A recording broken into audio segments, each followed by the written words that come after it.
The ambulance sirens weren't loud and panicked, but they had a steady rhythm that made people on our street stop what they were doing and look up.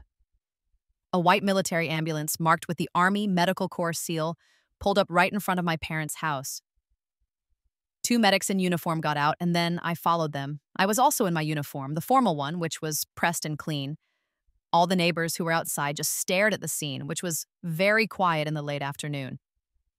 My parents were on the porch, holding the screen door open, looking both surprised and angry. "Sarah," my mother said, her voice getting high. "What is all this?"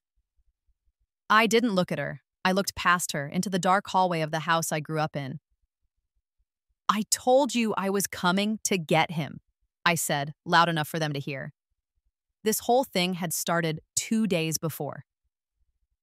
I wasn't thinking about ambulances or uniforms then.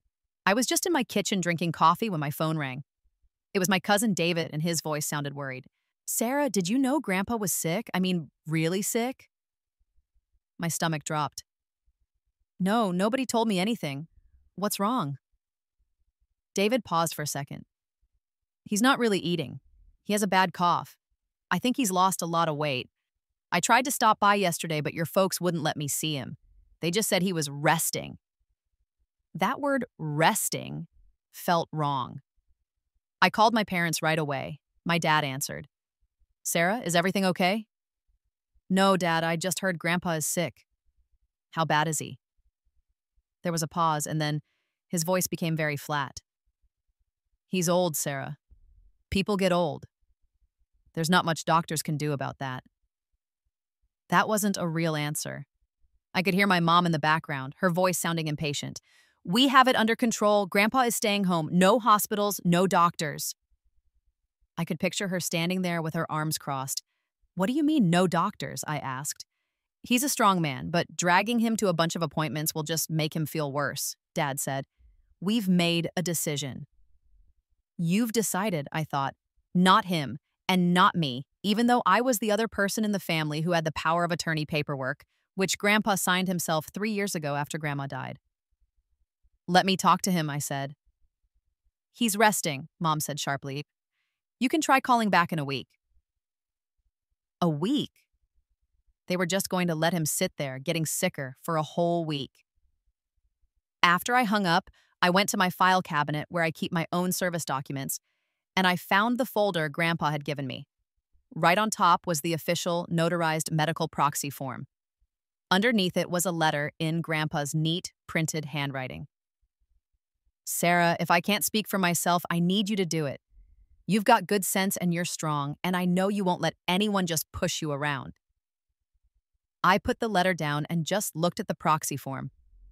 The Army had taught me a lot about logistics, how to coordinate under pressure, and how to move people and equipment quickly. Now, I wasn't going to use those skills to help a soldier. I was going to use them to help my grandfather. That evening, I made the phone call that set everything in motion. "Hey, Mike," I said when my friend from the base answered. "Are you still working with the medical transport unit?" "Yeah, what's up?" "I need a big favor. I have a patient who isn't receiving the care he needs. I have the legal authority to move him, and I need to make sure it's done correctly." There was a pause. Then he said, "Send me the paperwork. We'll get it done." I scanned and sent the documents right away. By the next morning, the plan had a date, a time, and a team. We would use a military ambulance, 2 medics, and I would wear my full dress uniform. I decided that if my parents were going to treat this like a fight, I would show up prepared to win it. I didn't sleep well that night. Every time I closed my eyes, I pictured Grandpa sitting by himself in that dark living room, with the curtains closed, just the light from the TV on his face. I kept hearing my mother's voice, so final and cold. "Grandpa stays home, no hospitals." She said it like it was a fact, not a choice. Like she was locking a door and hiding the key. The next morning, I tried calling my parents one more time, hoping they had changed their minds. My dad answered, and he sounded casual, like our difficult conversation yesterday hadn't even happened. "Good morning, Sarah." "Morning. I'm coming over today to take Grandpa to the doctor," I said, getting straight to the point. There was a pause. No, you're not, he replied. I took a deep breath. He's sick, Dad. You can't just. My mom's voice interrupted, sharp and clear. We said no, he's fine. He's old, Sarah. Old people get sick. Going to a hospital won't change that. It wasn't just what she said that bothered me. It was how easily she said it. There was no fear or worry in her voice, just dismissal. You don't get to be the only ones who make that decision, I said, trying to keep my voice steady. Yes, we do, Dad said. We live here. We're the ones who see him every day. You're busy doing your army stuff. That phrase, your army stuff, felt like a put-down. It was as if my years of service, my deployments, and all the time I spent away from home didn't matter at all. You think because I'm not there all the time, I don't care? I asked. Mom laughed, but it wasn't a happy sound. It's not about caring. It's about being realistic. The reality is he's too weak to be moved around. We're just making him comfortable. Comfortable. I'd heard that word used before in medical briefings, usually whispered between medics when a wounded soldier wasn't going to make it. It was the word people used when they were giving up. When I got off the phone, my hands were shaking, not from being scared, but from being angry. If they thought comfortable was an acceptable way to treat a man who had never given up on his family, they didn't know me very well. I sat at my kitchen table and looked at the stack of documents I had taken from the file box. There was the proxy form, a VA consent form he had signed, and the letter. The letter is what made me stop. You've got the spine and the sense for it. Grandpa must have known a day like this might happen. He knew I might have to stand up to people, maybe even to our own family, which is often the hardest fight there is. I got out a notebook and started writing down a plan, just like I would for any complex task. First, contact Mike to arrange the transport. Second, confirm the medics were available. Third, prepare all the legal paperwork so it could be presented immediately. I also needed to check out the house before we arrived. I had to control the situation. This wasn't going to be a quiet visit where I could just slip in and slip out with him.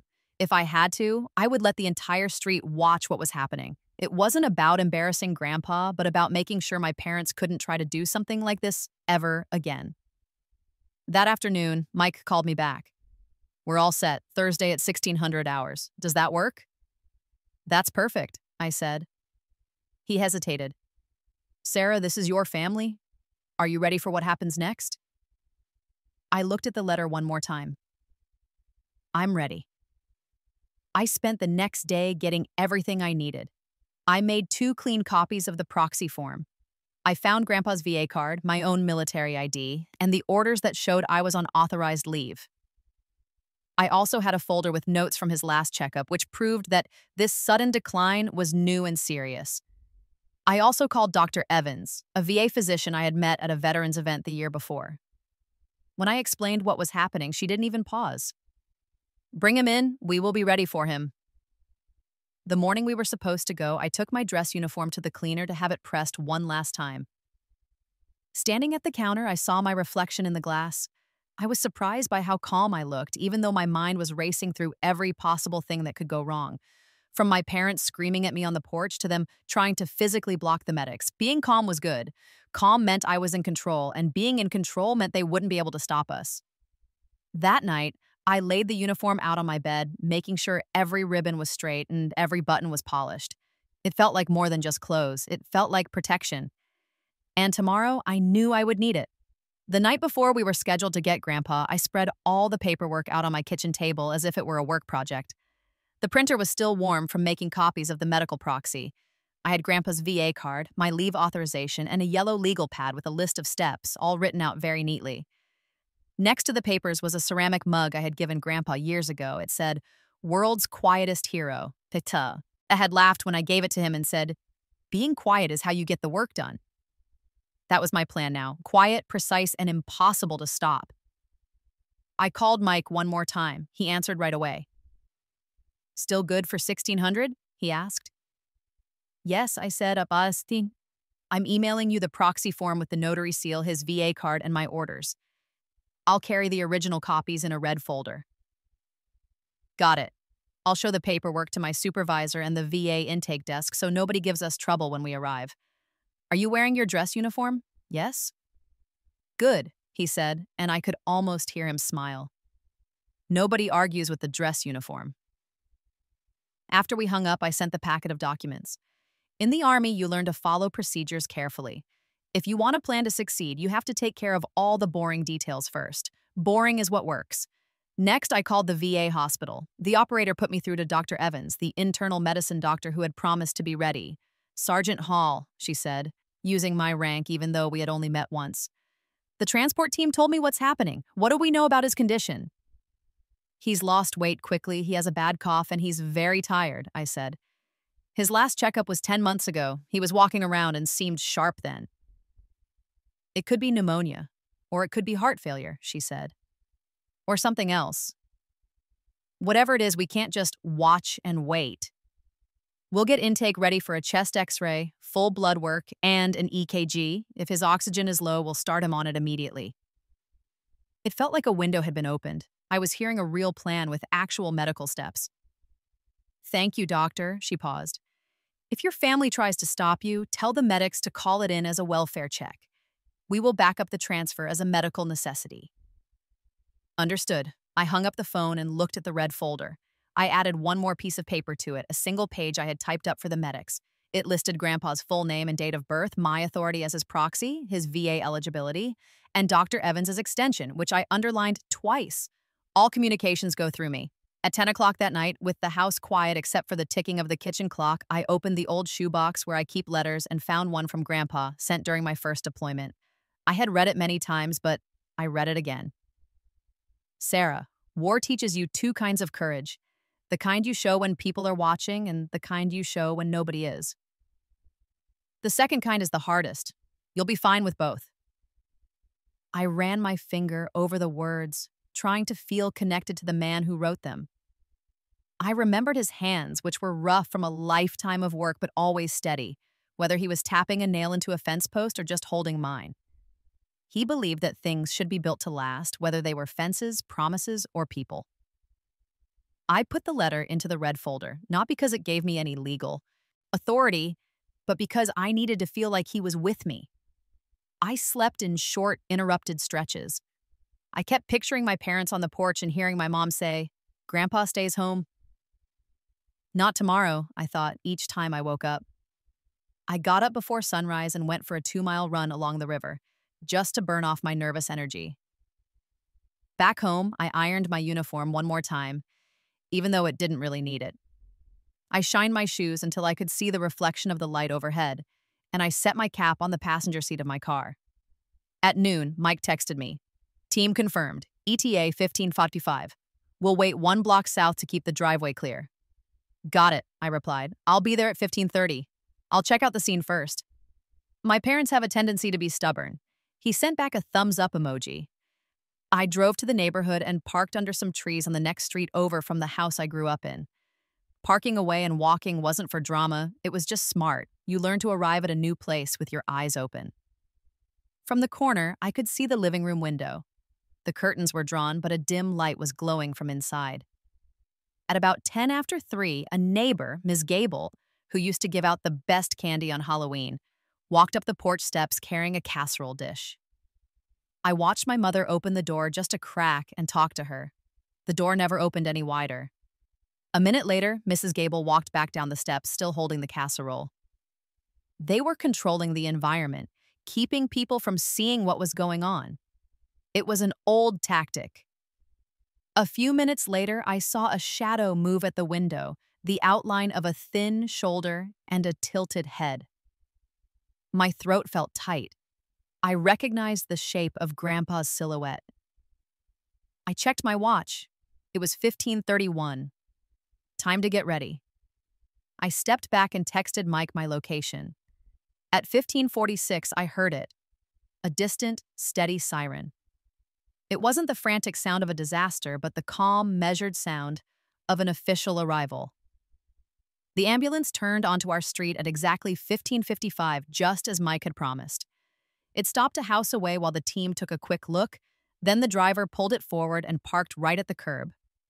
The back door opened and 2 medics stepped out looking crisp and professional. Mike followed them holding a clipboard.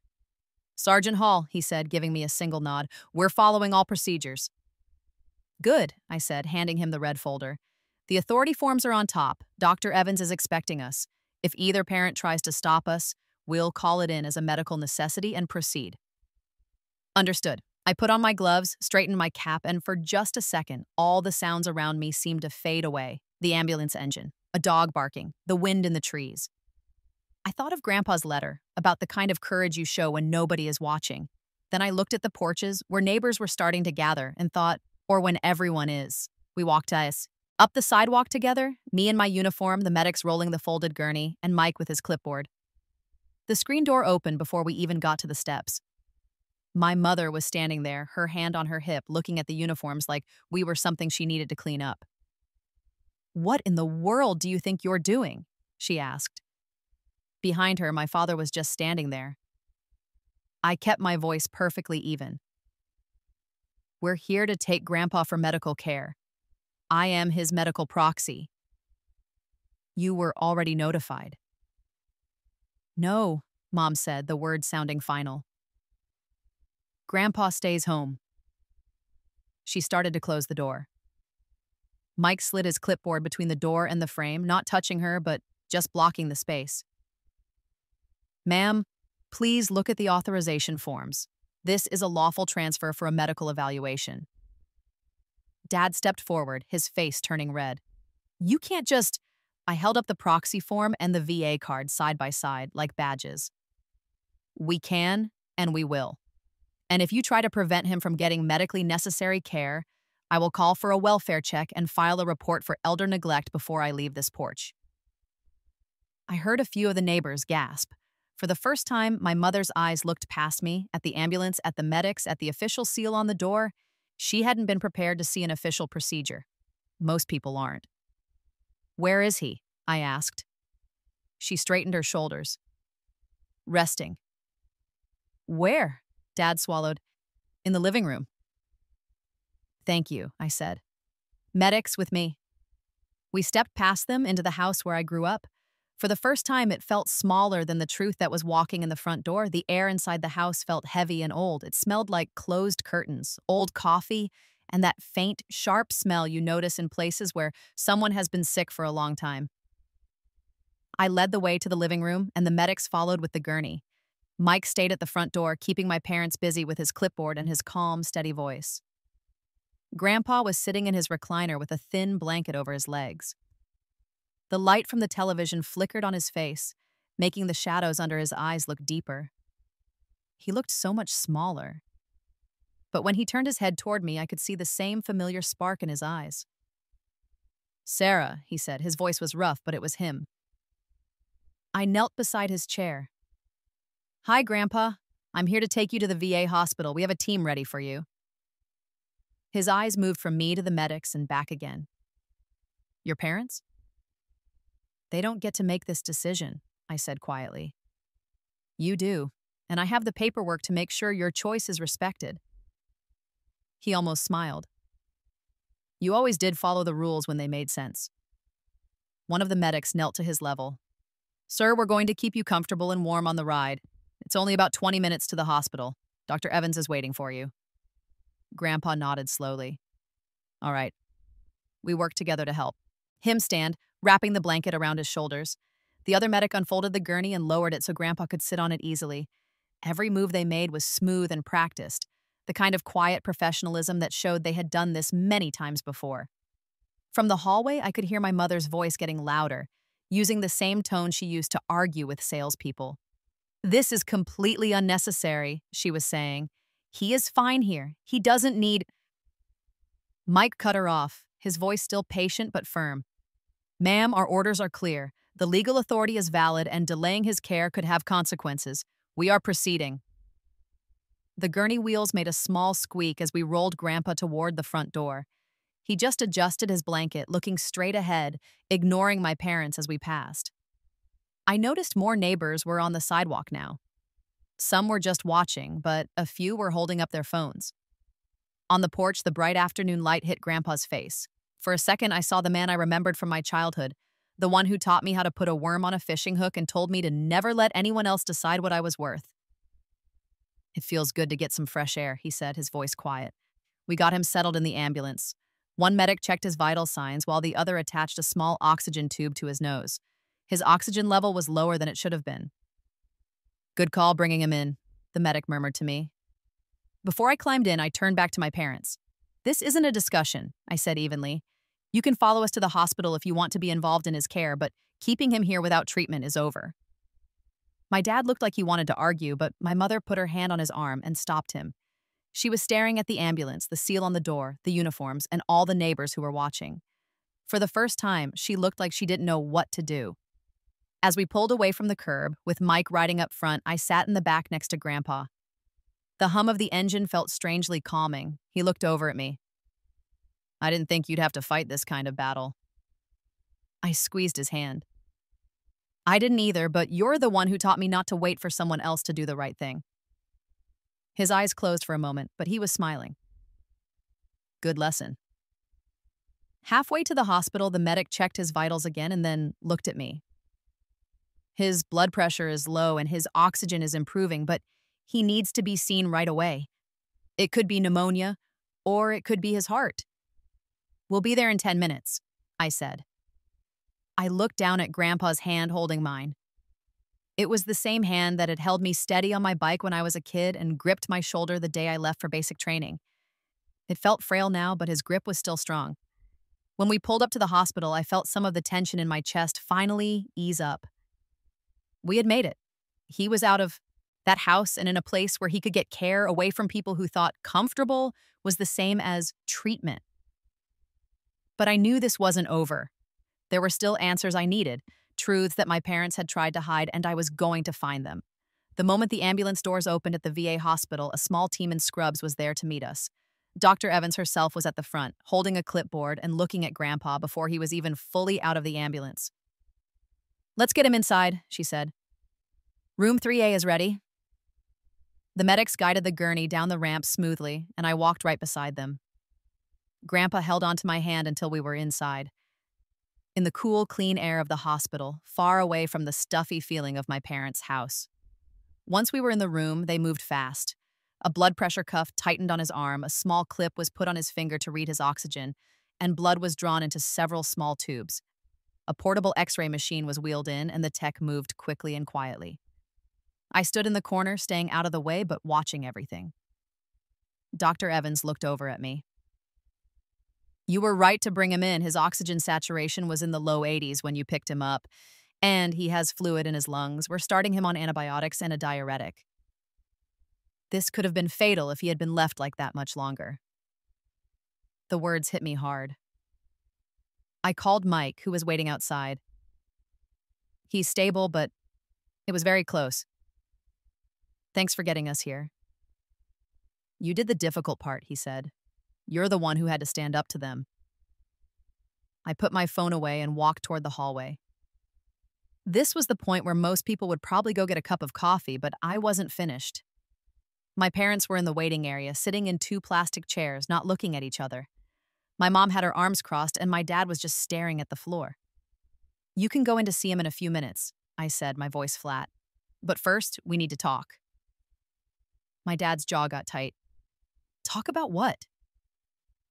About why you refused to get him medical care when you knew he was sick.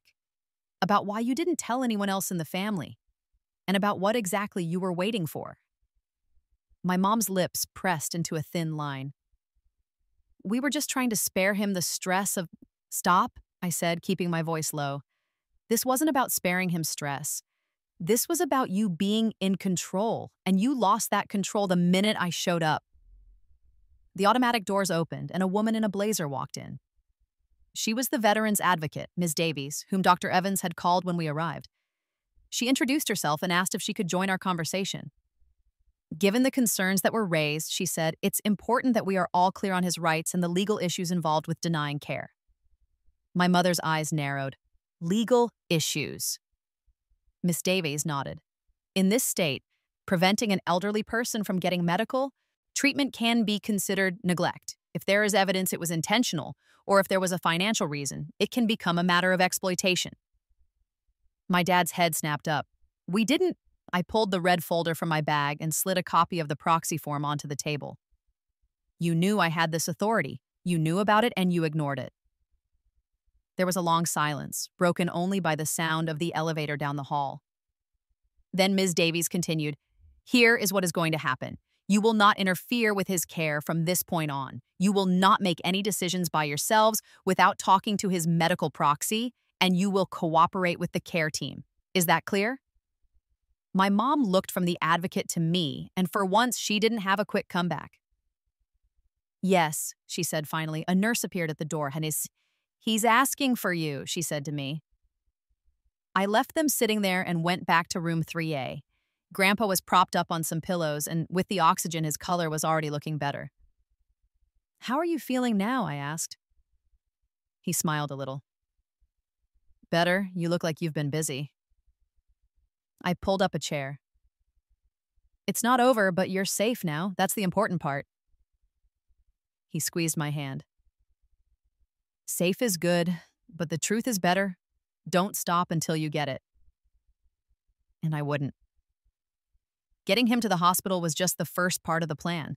The next part was making sure everyone, my parents, the neighbors, and anyone else who needed to know, understood exactly what they tried to do and exactly how I stopped them. By that evening, the monitors in room 3A were showing much better numbers. His oxygen was in the mid-90s and his heart rate was steady. The antibiotics were dripping slowly into his arm, pulling him back from the dangerous place my parents had left him.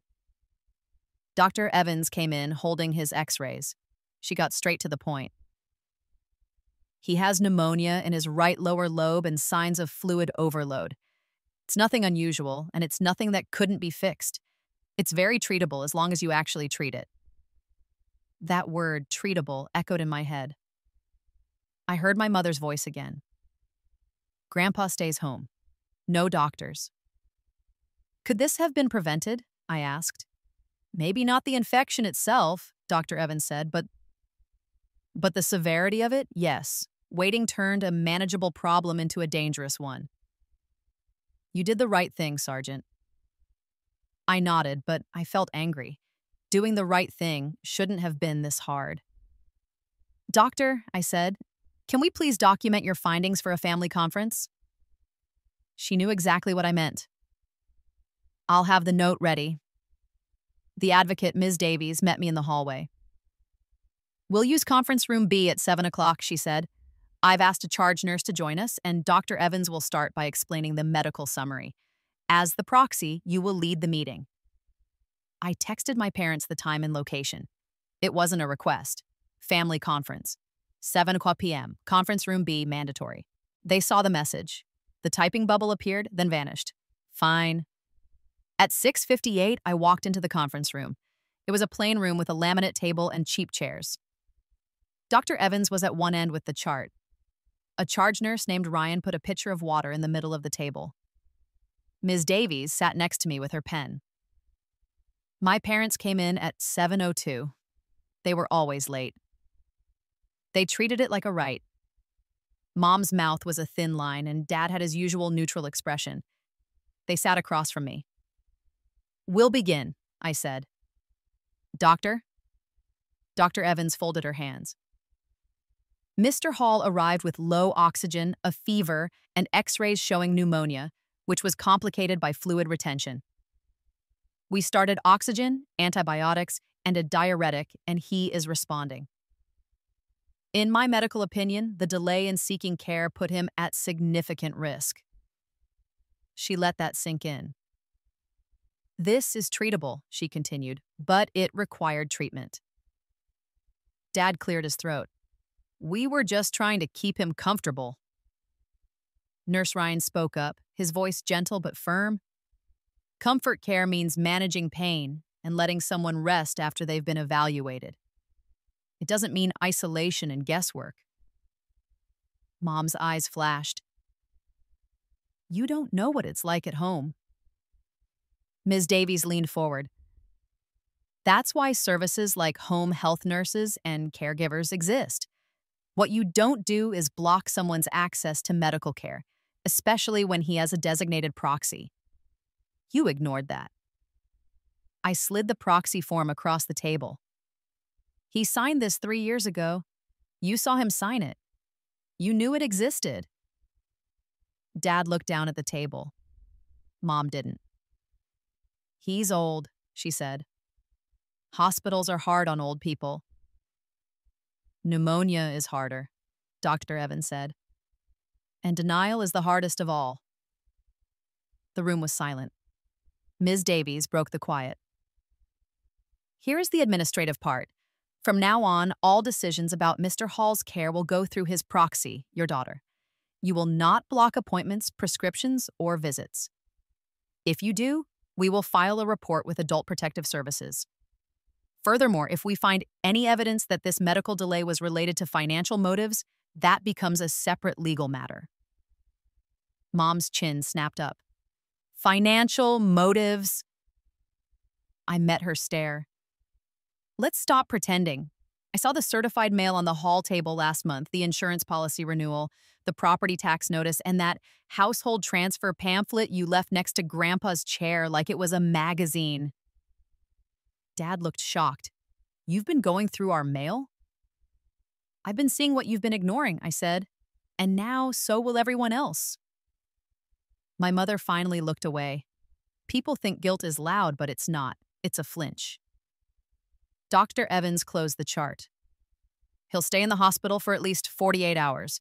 Then we'll move him to a step-down unit and then discharge him with home health services. He'll also be evaluated for pulmonary rehab. He'll be discharged to my care, I said. If he doesn't come home with me, he will. Go to a facility where I control who has access. Nurse Ryan nodded. We'll document that. We can arrange to train you on his medications and home oxygen if he needs it. I turned back to my parents. You will bring his personal things from the house tomorrow. His ID, wallet, glasses, and phone.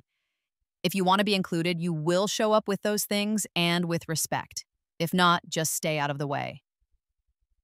Dad held his hands up, a gesture I'd seen him use my whole life when he was trying to end an argument. Sarah, this is all getting very theatrical. No. I said. This is getting accountable. Ms. Davies slid a typed page across the table. It was a simple agreement stating that they would not interfere with the medical proxy and would cooperate with the care plan, acknowledging that failure to do so would be reported. They signed it not because they felt bad, but because they were out of options. After the meeting, I walked them to the exit. You can see him now, I said. Keep it calm and keep it brief. Mom paused. You're making a spectacle of this. I met her eyes. No, I'm making a record. She pushed the door open and left. Dad hesitated. We love him, he said, as if that explained everything. Then show up at 10 a.m. with his things, I said, and with a better understanding of what that word means. I went back to room 3A. Grandpa's eyes were closed, and he looked more peaceful now that the oxygen was working.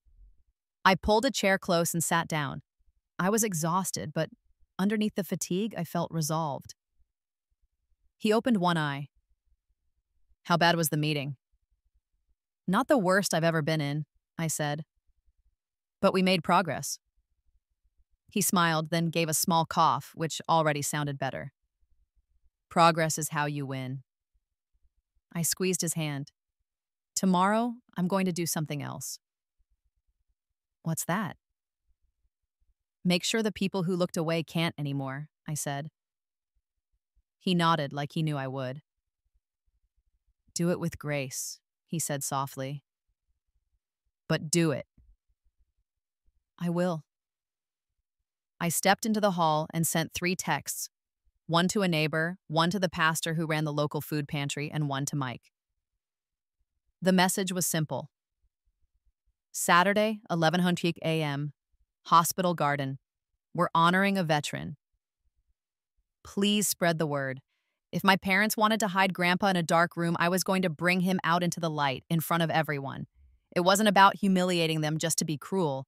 It was about restoring the truth they had tried to take away. And when they stood there facing what they tried to bury, I would give them one last chance to choose the right side. Saturday was a beautiful, clear day. The hospital's courtyard garden was clean and the flower beds looked nice. A few volunteers from the VFW had hung a fresh American flag between two trees. I wheeled Grandpa out at 10:58. He was wearing his best navy blue jacket, and on his lap he had his old folded army blanket.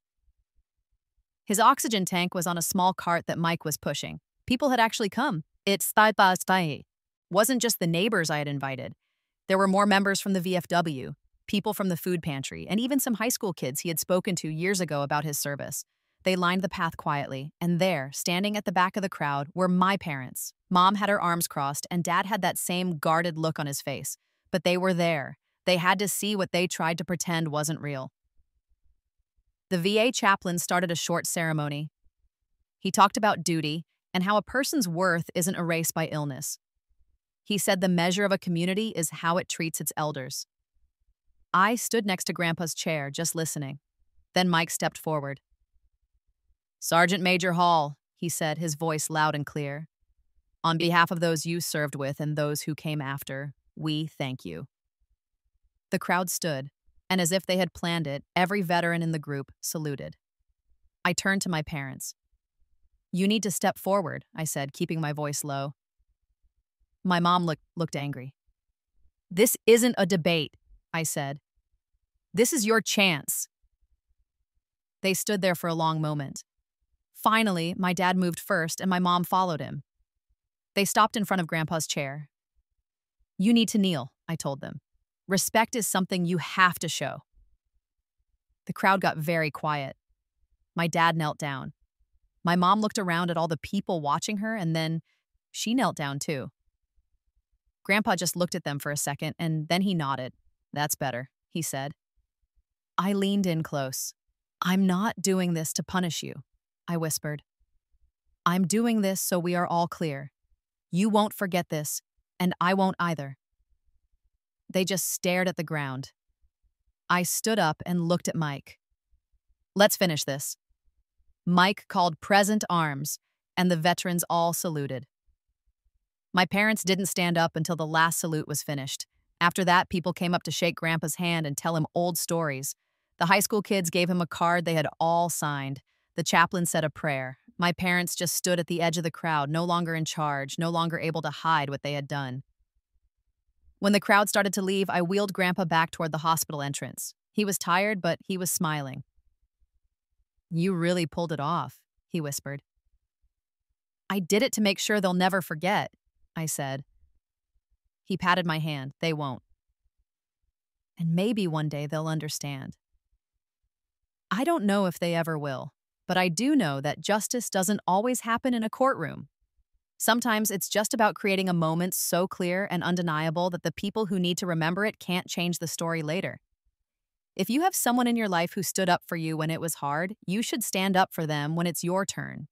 You might have to be loud, or you might be able to do it quietly, but you should do it in a way they'll never forget.